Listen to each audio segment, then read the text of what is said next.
చాలామంది అడుగుతున్నారు కరుంగళి మాల వేసుకుంటే పాటించవలసిన నియమాలు ఏమిటి అని.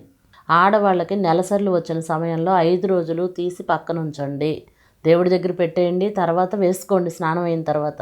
లేదు సడన్గా వచ్చింది పక్కన పెట్టేయండి, స్నానం అయిన తర్వాత పసుపు నీళ్ళతో కడిగి వేసుకోండి. నెంబర్ 2, భార్యాభర్తలు కలిసి ఉంటే కనుక మాలను తీసి పక్కన పెట్టేసేయండి. నెంబర్ 3, క్షవరం చేయించుకుంటే మాలను తీసి పక్కన పెట్టేసేయండి.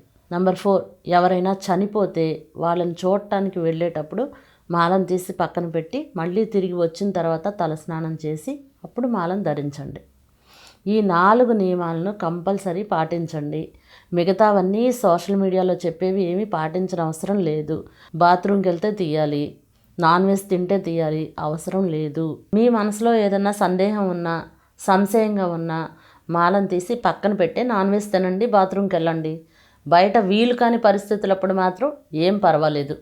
అలాగే గర్భిణీ స్త్రీలైతే మాత్రం 7వ నెల వరకు మాత్రమే ధరించండి, తర్వాత తీసేయండి. ఇంకా మీకు ఏమైనా డౌట్స్ ఉంటే కమెంట్ చేయండి, నేను రిప్లై ఇస్తాను.